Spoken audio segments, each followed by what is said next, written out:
우리 9월 모의평가는 바로 수능 시험의 바로미터가 된다라는 점에서 여러분이 신중을 다해서 시험을 봐야 하고 또 시험을 보고 나서는 직접 분석해서 약점을 보완함으로써 수능에서 완벽한 점수를 얻을 수 있도록 해야 되는 바로 그런 시험이죠.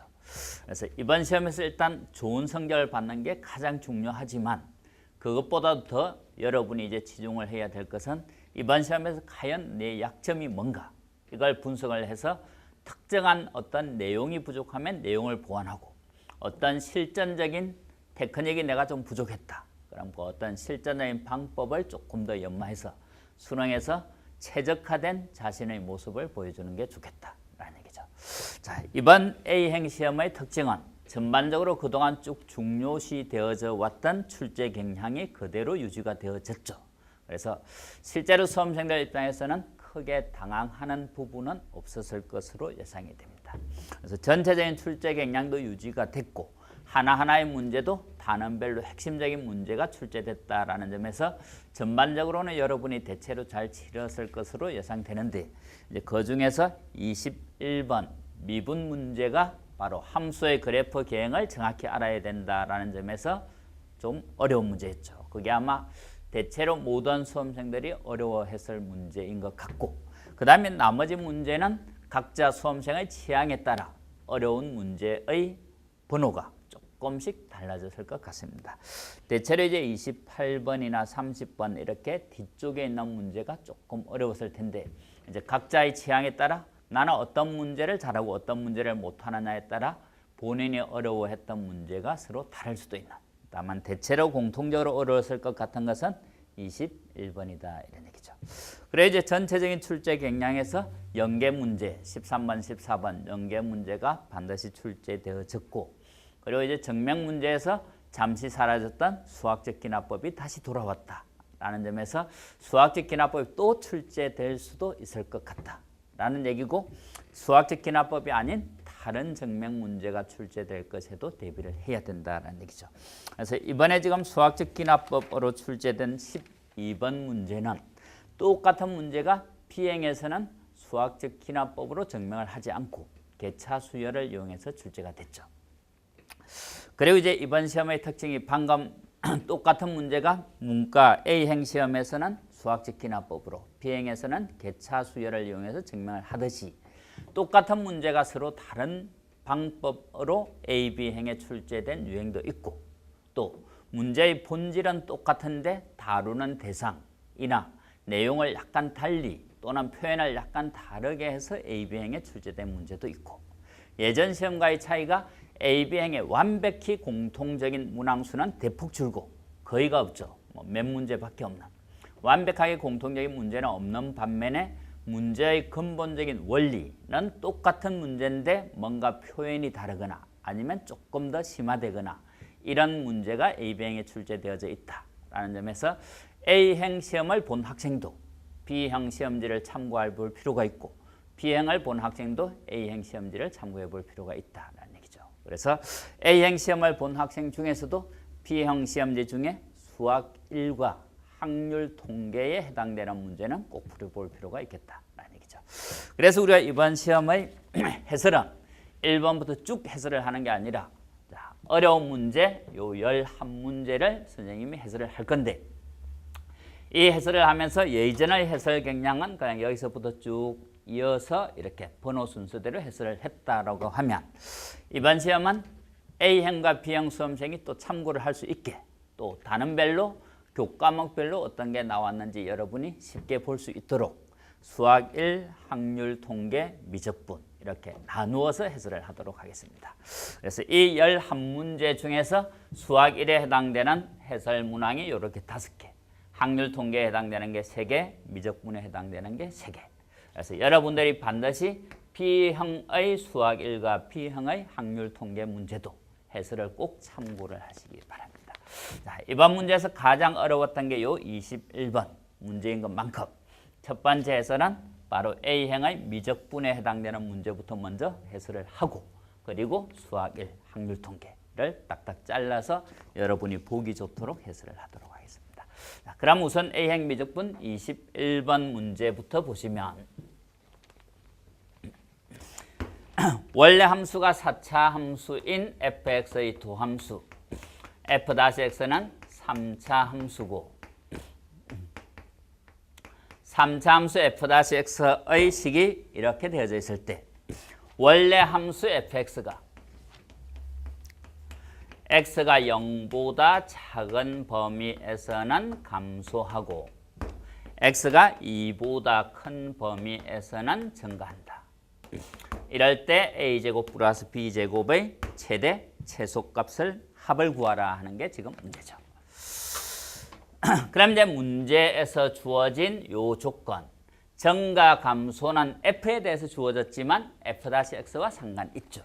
0보다 작은 범위에서 감소라는 것은 이 f-가 이 범위에서는 f-x가 0보다 작거나 같다. f-가 0보다 작으면 감소인데 그 범위 속에 0이 되는 게 이렇게 뚝뚝 떨어져서는 0이 되는 게 있더라도 감소가 되죠. 이 범위에서 증가다라는 말은 이 범위에서는 f-가 0 이상이다 이런 얘기죠. 실제로 우리가 다항함수일 때는 함수가 다항함수일 때는 감소다라는 거랑 f-가 0 이하다가 사실은 필요 충분 조건이 되죠. 지금 f-의 그래프는 이미 여기가 x 플러스 1이 있으니까 0이 되는 x가 여기 마이너스 1에 이미 하나 있다. 그리고 이제 0보다 작은 범위에서는 항상 f-가 0 이하다라는 말은 y축 왼쪽에서는 f-의 그래프가 x축보다 위로 올라오면 안 된다는 얘기죠. 이렇게 돼도 안 되고 이렇게 돼도 안 된다. 결국 그 말은 무슨 말이다? 마이너스 1에서 근이 통과하면 안 된다는 거는 마이너스 1에서는 근이 무조건 무슨 근이라는 얘기다. 이렇게 중근이다 이런 얘기. 그래서 마이너스 1에서는 중근이고 그 다음에 여러분이 표현의 차이를 이해해야 되는데 0보다 작은 범위에서 감소다라는 말은 여기가 있을 때 어쨌든 이쪽에서만 감소면 되니까 감소하는 게 0까지만 감소해도 되고 요까지 감소를 해도 상관없죠.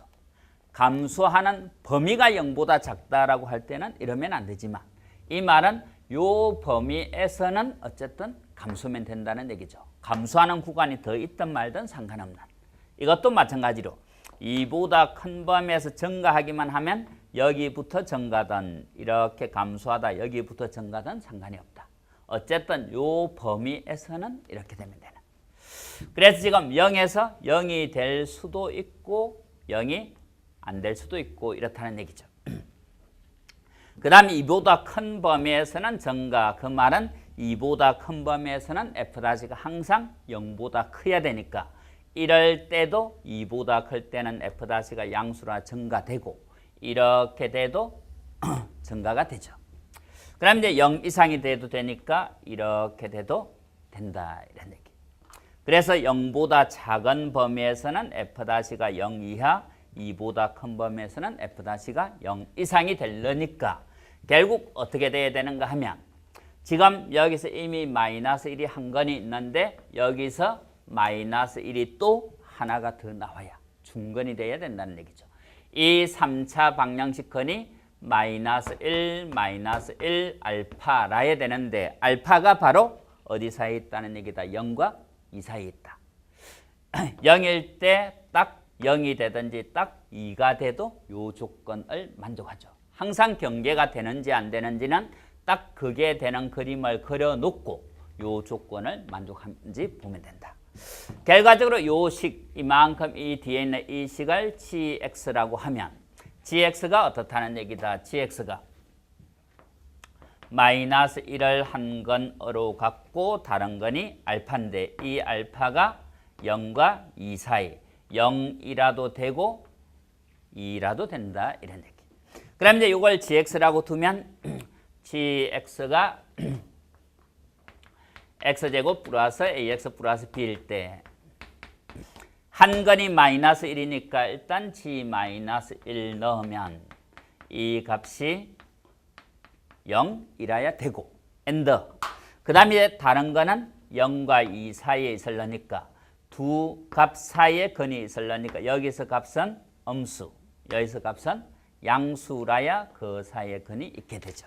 그래서 G0과 G2를 생각하면 G0은 B, G는 4, 2A 플러스 B 이렇게. 이 값은 음수고 양수인데 아까 얘기했듯이 딱 0이 돼도 되죠. 2가 돼도. 그래서 항상 경계값이 등호가 들어가는지 안 들어가는지는 딱 그게 되는 그림을 그려놓고 되는지 안 되는지 판단해야 실수가 없다. 그럼 결과적으로 A, B가 만족하는 식은 요거인데 우리가 구하는 거는 이거 최대 최소. 그래서 영역에서 최대 최소로 문제를 해결하기 위해서 A, B 이렇게 그려보면 B가 A-1이다. A, B가 요 직선 위에 있다는 얘기죠. 바로 A-B-1은 0 하나 똑같죠. 그 다음 B가 0 이하, B가 0 이하는 바로 X축 아래. 그러니까 요 직선 중에서 요만큼만 된다. 그리고 그 중에 B가 -2A, -4보다 크다. -2A, -4니까 여기 -4 이렇게 지나면 여기가 -2, -4 이렇게 돼. B가 크다니까 이 직선의 위쪽. 지금 여기는 부등식이지만 여기는 등호니까 요 직선에 있는 거 중에서 요 부등식을 만족하는 거. 그래서 이 직선 위의 점 중에서 X축 아래 이 직선의 위쪽이니까 결국 되는 점이 여기서 요까지다 이런 느낌. 그럼 이제 A제곱 더하기 B제곱은 뭐로 생각하면 되는가 하면 OP의 제곱, 즉 원점에서 PA, B 사이의 거리의 제곱이다 이렇게 생각하면 돼요. 원점에서 거리가 가장 멀 때 최대, 가장 가까울 때 최소. 그럼 지금 여기가 이 원점에서 거리가 가장 가까울 때는 바로 이렇게 수직일 때니까 한 점에서 직선까지 거리 공식을 쓰면 루트 앞에 개수 1제곱 1제곱 분의 00 하면 요거죠.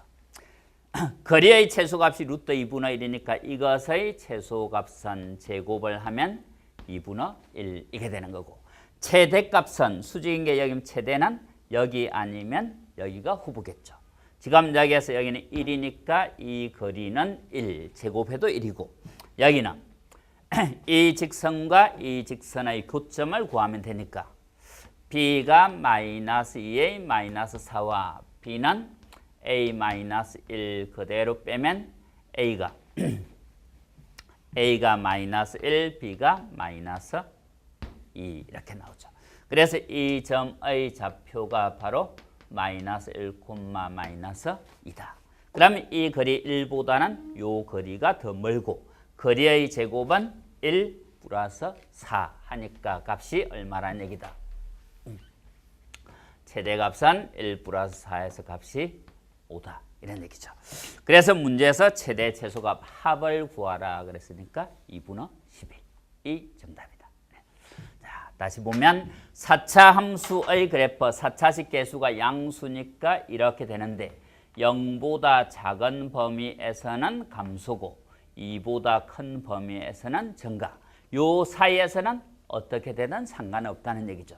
이거를 넘어서 더 감소해도 상관없고 요것도 왼쪽에서 더 증가해도 상관없고 이 사이에서는 이렇게 되든 이렇게 되든 상관이 없다 이런 얘기죠. 그런데 이미 -1이 한 근으로 갖고 있는데 이쪽에서 항상 0 이하이려니까 통과면 0보다 큰 부분이 생기죠. 그 이전에 이렇게 통과라도 0보다 큰 부분이 생기니까 이런 데에 이게 0이 되는 근이 있어서는 안 되고 중근이 돼야만 된다라는 사실을 빨리 판단해야 되고 그리고 근이 2보다 큰 범위에서만 양수면 되니까 근은 2보다 작은 데 있어도 상관없다. 그런데 이게 여기에 있어버리면 바로 요 조건이 안 되니까 다른 거는 요 부분에 다른 건이 있어야 된다. 이런 얘기. 그래서 일종의 중간값 정리 개념이 요 조건에 살짝 쓰였고 결과적으로 부등식 영역에서 최대 최소 문제가 됐죠. 여러 단원이 융합된 문제다. 라는 얘기. 자, 그 다음에 이제 28번 보면 자, 27번, 28번이 미적분 문제네요. 자, 27번은 뭐 여러분이 어렵지 않게 해결을 했을 것 같은데 이렇게 아주 쉽게 해결했는지 조금 쉽게 해결했는지가 문제겠죠. y는 x세제곱 플러스 2x 플러스 7이 있을 때 지금 f-x가 3x제곱 플러스 이 양수니까 함수가 증가함수죠. 이럴 때 마이너스 1,4에서 접선이 곡선과 다른 점에서 만난다. P가 아닌 다른 점에서 만날 때 이 점 좌표를 구하라. 이런 얘기. 그럼 이제 여러분 누구나 풀었을 것 같은 거는 당연히 이게 곡선 위의 점에서 접선이니까 f-1이 접선 기울기라서 일단 기울기와 한 점의 접선을 구할 수 있고 이 접선과 이거를 같다라고 두면 그래 놓고 인수분해하면 마이너스 1을 중건으로 가지니까 인수분해하면 금방 요 근이 나오죠. 그래서 Q를 구하면 되는데 어떤 생각을 해도 되는가 하면 이 접선을 안 구해도 어차피 여기서 접선이다라는 거는 마이너스 1을 근으로 중건으로 갖게 돼 있죠. 그래서 곡선과 직선을 갖다라고 놨을 때 이게 마이너스 1을 중건으로 갖게 되어져 있다. 그 말은 접선도 구할 필요 없고 인수분해도 다 필요 없고 딱 뭐만 생각하면 근과 계수와의 관계만 생각하면 되죠. 근과 계수와의 관계에서 2차식이 없으니까 세 근의 합이 제로. 세 근의 합이 제로니까 다른 한 근이 바로 얼마라는 얘기다. 2다. 이 근이 바로 교점의 x좌표라서 여기가 2 이렇게 되는 거죠. 여기 2는 8, 4, 7 되니까 값이 얼마? 19라서 a와 b를 더하라 그러니까 21이다. 이런 얘기. 그래서 3차 함수일 때 여기가 알파라면 여기가 베타라고 할 때 이 두 개를 같다라고 놓은 거는 fx는 gx 이것의 세실근이 바로 알파, 베타다라는 데서 근과 계수와의 관계를 쓰면 2알파 플러스 베타는 뭐 이렇게 나오니까 베타를 금방 구할 수 있다. 이런 얘기죠. 그 다음에 28번 문제는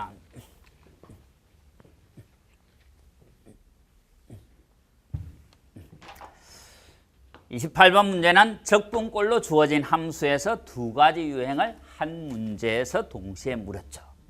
우리가 0에서 x까지 ft, dt 이 함수에 대해서 우리가 알고 있는 것은 두 가지를 알고 있죠. 바로 x 자리에 0을 대입하면 0부터 0까지 적분값이니까 주어진 식의 값이 0이다 이거 하고 주어진 식을 미분을 하면 fx가 된다라는 거 하고.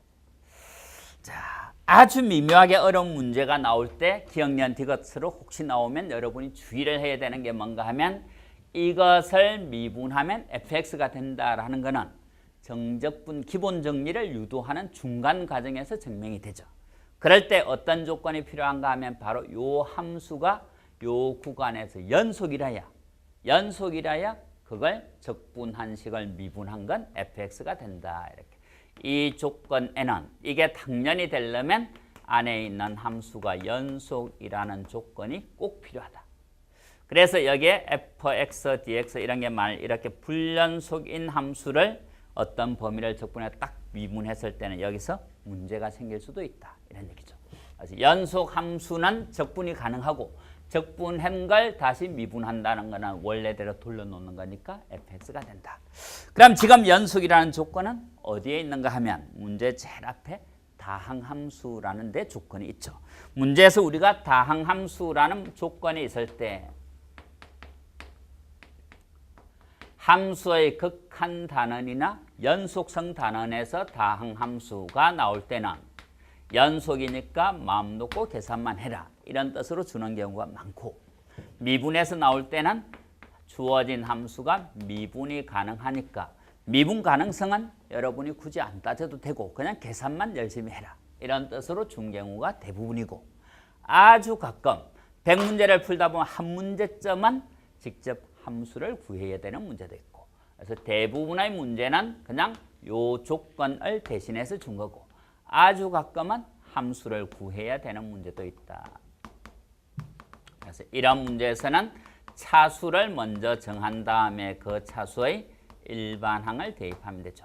1차인지 2차인지를 구해서 1차식이면 ax 플러스 b, 2차면 ax제곱 플러스 bx 플러스 c라고 두면 된다. 그래서 이 조건에 대해서 알고 있는 거는 딱 두 가지니까 문제가 나왔을 때 우리가 할 수 있는 것도 미분하는 거랑 아래 것, 위 것이 같은 걸 대입하는 거랑. 그럼 지금 문제에서는 0에서 x까지 ft dt. 그래서 이런 게 문제로 나오면 일단 미분을 한다는 얘기죠. 그리고 x의 세제곱 마이너스 2x제곱 마이너스 2x 0에서 1까지 ft dt. 적분꼴로 주어진 식이 두 가지인데 아래 끝이나 위 끝 중에 변수가 있을 때는 주로 미분이고 아래 끝과 위 끝이 모두 상수인 이거는 어차피 적분을 하면 값이 상수일 거니까 얼마인지는 몰라도 상수라는 건 아니까 이런 거는 우리가 C라고 놓고 C를 다시 계산해 주면 되죠. 지금 이 식에서 뭔가 밀수가 하나 더 있어도 되죠.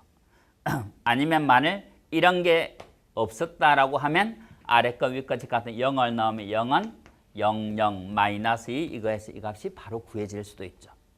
아니면 지금 이렇게 돼 있어도 x자리 0을 넣으면 0은 0, 0, 0, d 하니까 d가 0이라는 걸 알 수 있다. 그래서 좀 더 복잡해질 수도 있었는데 이 조건은 안 써도 되게 문제를 준 거죠. 그러면 일단 식을 요 값은 어쨌든 상수니까 먼저 상수 c라고 놓으면 이게 2xc겠죠. 그래 놓고 미분을 하면 이거는 fx, 오른쪽은 3x제곱 4x 마이너스 2c 되는 x 미분이 1이니까. 그래서 아래 위 끝이 상수일 때는 c라고 놓고 c를 계산하고 변수가 있을 때는 미분하고 그게 한 문제에 다 들어있는 거. 그럼 이제 c를 다시 계산해야 되는데 c는 0에서 1까지 ft dt죠. 그럼 ft는 이 식을 넣으면 3x제곱 4x 마이너스 2c ft dt나 fx dx나 똑같죠. 그럼 이제 이걸 적분하면 x 세제곱 바로 계산하면 어차피 0을 넣으면 0이고 당시 1을 넣으면 개수만 남으니까 1 마이너스 2 마이너스 2c게 돼.